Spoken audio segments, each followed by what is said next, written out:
भारत अब सिर्फ इलेक्ट्रॉनिक उत्पादों की असेंबलिंग करने वाला देश नहीं, बल्कि पूरी इलेक्ट्रॉनिक वैल्यू चेन को देश में विकसित करने की दिशा में तेजी से आगे बढ़ रहा है।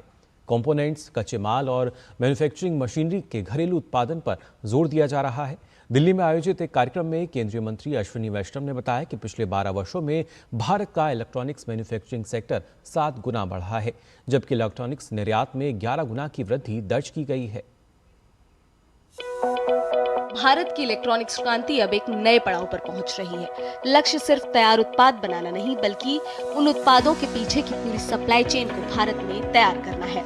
इलेक्ट्रॉनिक्स कंपोनेंट मैन्युफैक्चरिंग स्कीम के तहत सरकार घरेलू उत्पादन को बढ़ावा देकर आयात पर निर्भरता कम करने की दिशा में आगे बढ़ रही है। इस योजना के तहत अब तक 69,548 करोड़ रुपए के 106 प्रोजेक्ट्स को मंजूरी दी जा चुकी है।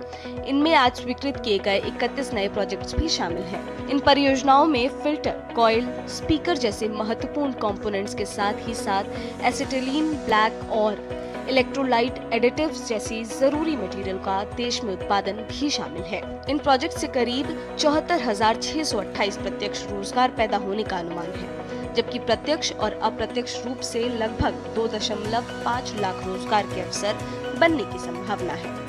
सबसे अच्छी बात है कि इलेक्ट्रॉनिक्स कंपोनेंट मैन्युफैक्चरिंग स्कीम में बहुत तेजी से इंडस्ट्री ने अपना इन्वेस्टमेंट लगाकर 38 प्रोजेक्ट्स में मैन्युफैक्चरिंग ऑलरेडी चालू कर दी है और 16 प्रोजेक्ट्स अभी अंडर कंस्ट्रक्शन अभी चल रहे हैं।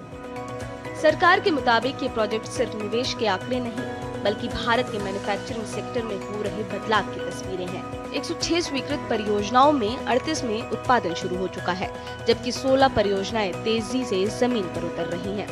इन परियोजनाओं के करीब 5.34 लाख करोड़ रुपए के उत्पादन का अनुमान है। Production has increased 7x, exports have increased 11x. So this doesn't happen by just announcing schemes and cutting ribbons. It happens that a lot probably goes behind the team that envisions this and the leadership that Ashwini ji has given to ensure that it's visible on the ground and it's taken off.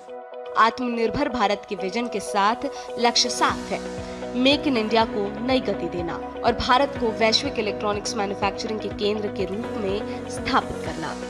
Urvashi खोना की report, DD news.